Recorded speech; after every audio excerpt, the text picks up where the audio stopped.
Voilà, alors ça c'était pour les boucles, je reviens un petit peu en arrière à une version toute simple, hein. Donc ici j'ai juste un canvas qui a été créé. Pour rappel aussi, le canvas c'est bien une balise HTML canvas qui est créée par P5.js.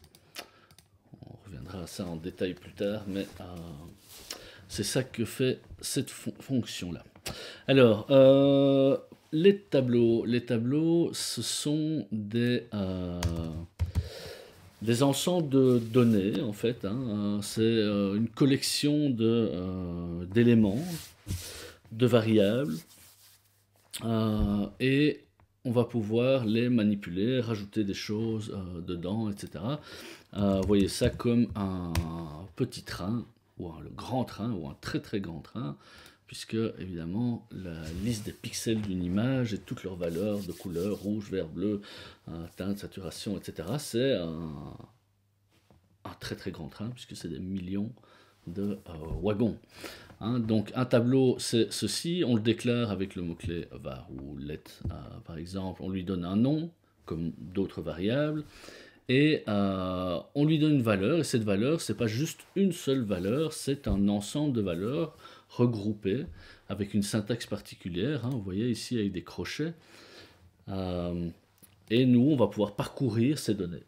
Donc, créons un tableau.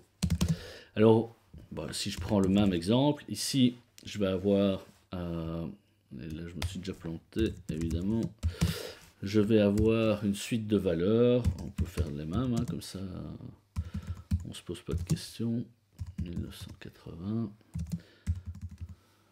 voilà, 2010, voilà. Je vais ouvrir ma console ici, puisque on peut, alors ce sera écrit petit, je vais zoomer après, mais je peux envoyer ces données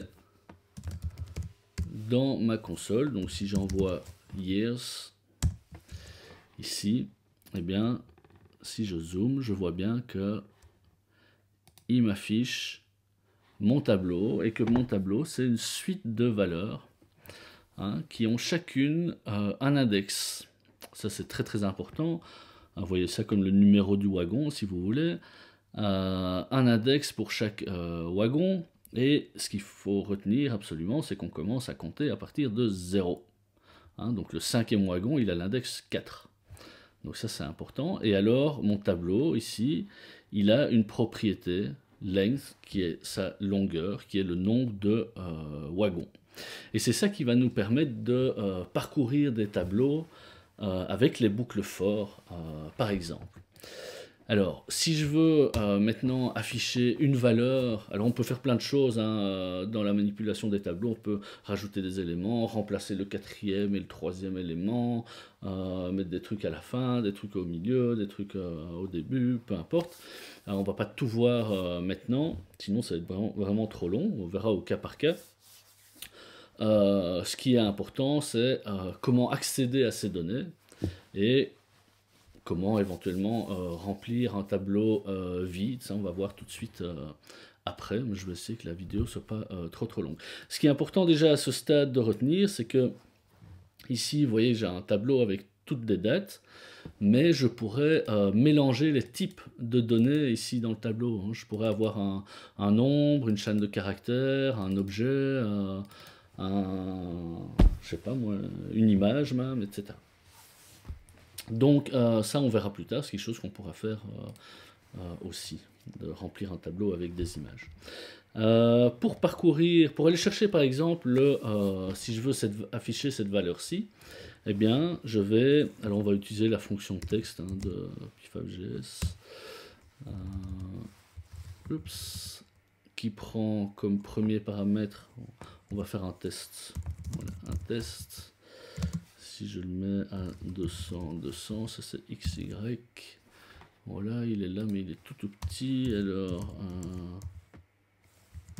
text size, je crois.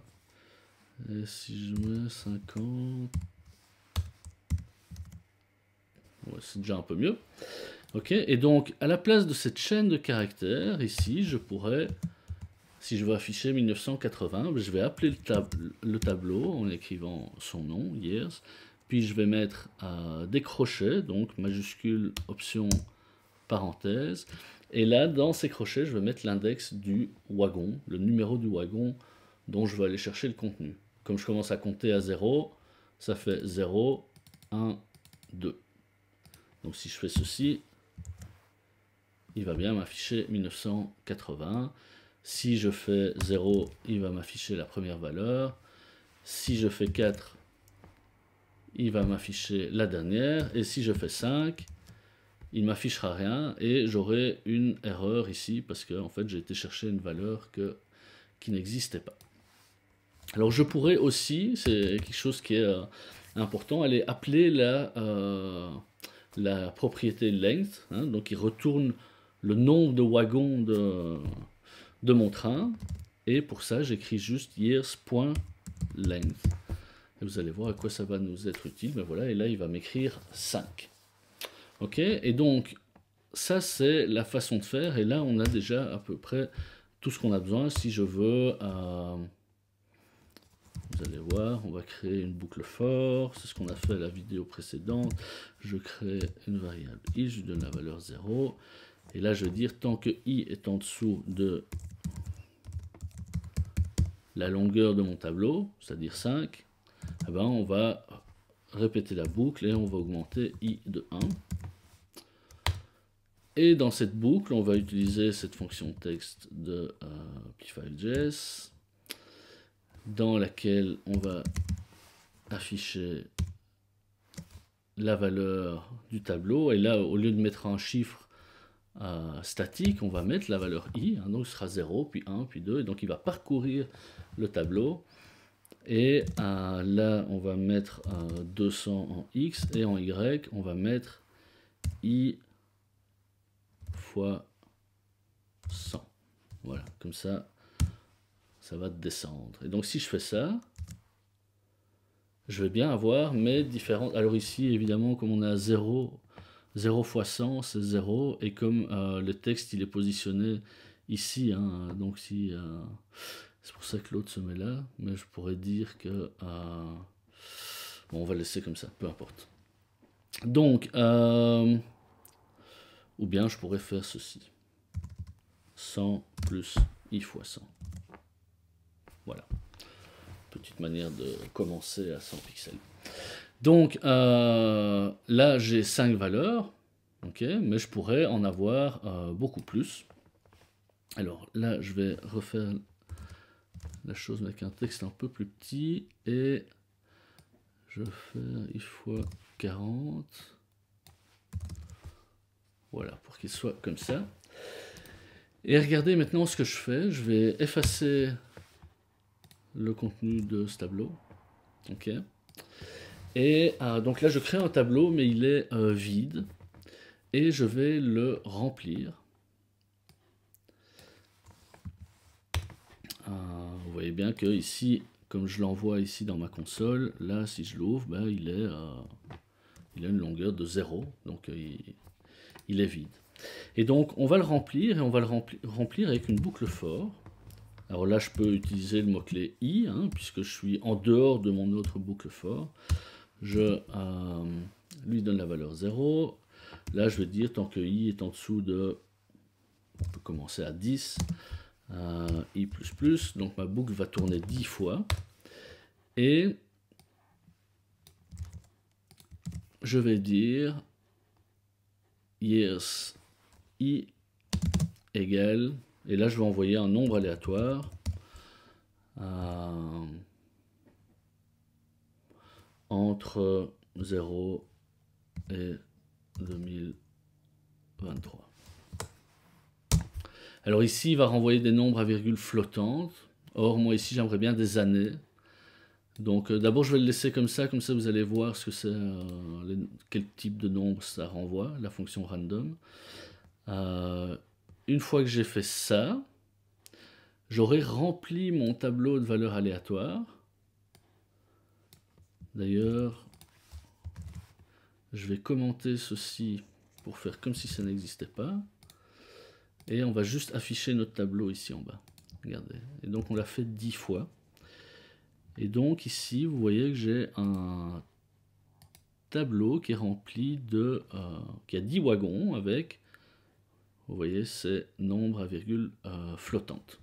Donc si j'ai envie que ce soit des nombres entiers, je vais utiliser la fonction int pour integer, et qui va arrondir ces valeurs. Et donc vous voyez que maintenant j'ai des nombres entiers. Et après, ben, le reste, ça peut rester comme ça. Il va parcourir ce tableau pour m'afficher ces valeurs-là. Okay. L'idée, c'est que, ben, en fait, je pourrais, si je rajoute un 0 ici, ben, le remplir de 100 dates ou de 100 000 dates, ou ce que vous voulez. Et donc, on peut venir remplir un tableau de cette manière, soit ici avec des valeurs aléatoires, soit dans un exercice qu'on fera avec les positions en X et Y de la souris, etc. pour après, pour stocker, si on veut, les données d'un dessin, par exemple. C'est un exercice qu'on fera. Donc voilà, une utilisation de,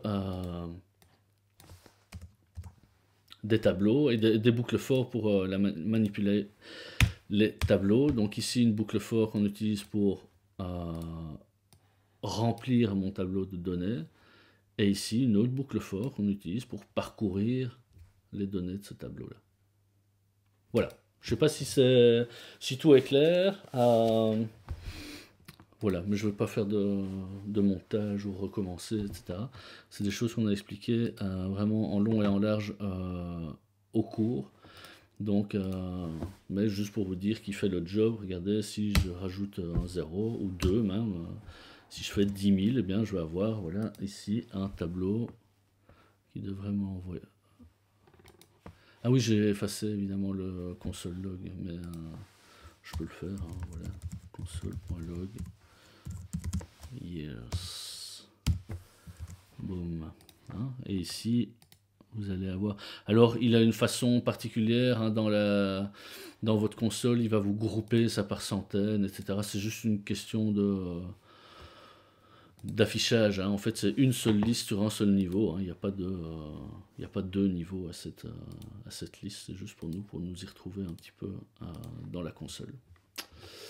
Donc voilà, là en une fraction de seconde, ben, j'ai rempli ma liste de 10 000 nombres entiers aléatoires entre 0 et 2023 que je vais pouvoir réutiliser pour faire des choses.